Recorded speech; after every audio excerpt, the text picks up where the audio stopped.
Talk sport and business. Talk 100.3. Well, it's always an interesting topic for students when they're finishing high school. Where should you apply for further education? Should you study here in the UAE, or should you maybe move to another university somewhere else in the world? Well, one of the universities that's proven to be very popular, the Hong Kong University of Science and Technology, is ranked among the world's top 70 universities worldwide, and it's known for its strength in technology and innovation. But it's also looking for students from the UAE. Joining us via Zoom is Professor Emily Nason, the Director of Undergraduate Recruitment and Admissions at the HKUST. Thank you very much for your time and for joining us this afternoon. Hi, thanks for having me. Why are you looking to have students from the UAE join you at the Hong Kong University of Science and Technology? We see that Hong Kong and UAE share a common goal of nurturing talent in the innovation and technology sector. And both Hong Kong and UAE are very international, so we think this is a perfect place for us to look for students. Because that's often one of the key challenges. Students often go for both the learnings in the classroom but the life experience. And if they're not quite worldly or not used to the challenges that you find when you move to a new country, sometimes that can be too overbearing and make you not want to complete your studies, can't it? Mm-hmm. Yeah, but there are a lot of benefits for students to study overseas. It can really teach them a lot of soft skills, such as cultural adaptability when they have to move and live to another country, and they have to learn to be independent, to be resilient, and problem solve. So there's really a lot of advantage to really go out of your comfort zone and consider someplace else. Yeah, Professor, I'll declare I did do part of my studies in Hong Kong. When I did my MBA, and what I loved was the opportunity to understand Hong Kong, but obviously there's the proximity. We went off and did work with a lot of businesses in China as well, and it gives you a lot of scope there, plus also some trips to Macau. You know, the whole thing was really wrapped up in having a lot of fun and a lot of learning. But when it comes down to the key drivers, when students are looking to pick a school overseas, what are the key drivers for their decisions? I think students will be looking for a few things. One is really the academic reputation. Like you mentioned about our ranking. And as a very young university, we are just barely over 30 years old. And we are ranked number 2 among all the young universities in the world. So I think students do look for quality in terms of when they are looking for further study, because it is a lot of investment in terms of the money. Of course, other than reputation, they will look at for example, global exposure. You talk about coming to Hong Kong, you are close to China.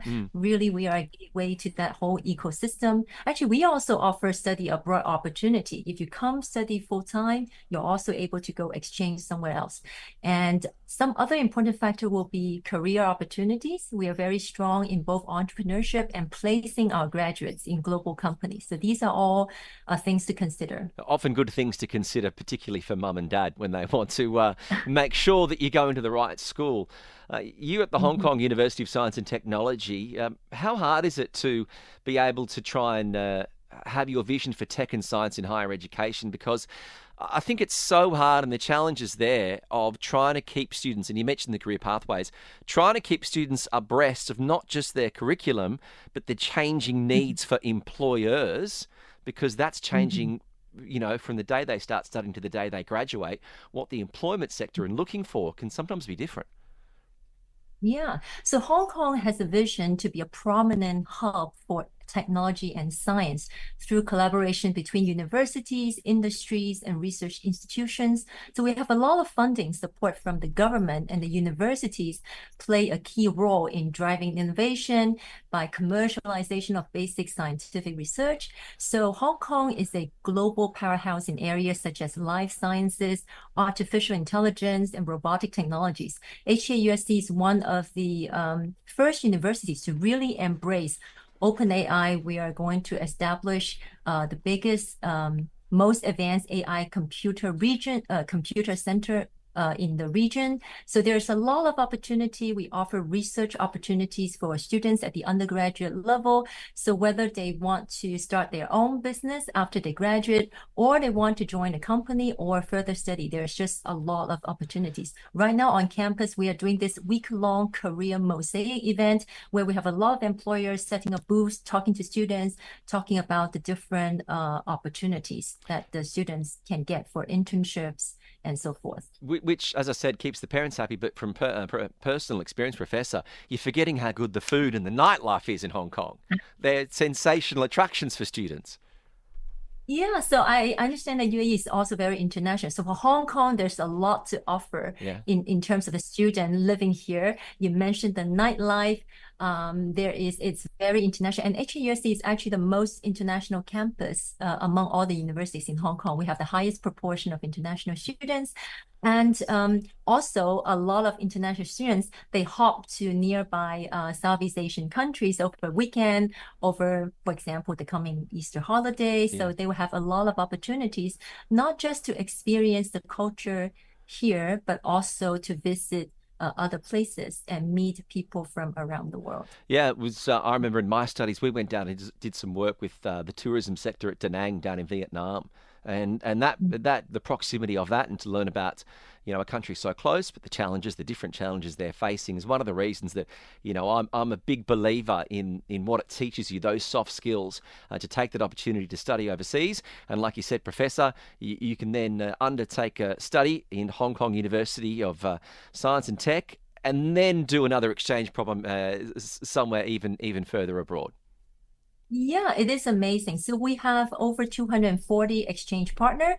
So students can spend one semester in one of our partners. For example, I think maybe a lot of the UAE students, when they're thinking about study abroad, they might be thinking about the US, Canada, UK. So if they come to Hong Kong, our tuition is cheaper than these other top universities, perhaps in North America and the UK, but you can spend a semester at like UCL and Manchester in the UK, UPenn, University of California, Cornell in the US, or at Toronto, McGill in Canada. And there are many more choices. Of course, you can also exchange in mainland China, get a sense of Asia and how it is like to work and live in Asia, in China. Well, I'm sort of envious for anyone who's finishing school that has this opportunity to be able to study anywhere and enjoy these experiences. Professor Emily Nason, the Director of Undergraduate Recruitment and Admissions at the HKUST, thank you very much for joining us this afternoon via Zoom. Thank you so much. Have a nice evening. So what is it about higher education that attracts you to study overseas? 0586861003. Is it somewhere you've seen your friends go, siblings? Are your parents being the sole indicator of choosing where you want to go? And do you choose a university because of its lifestyle and its career opportunities? Do you choose somewhere because maybe that school is more advanced in the particular career that you're looking to chase? Let us know. 0586861003.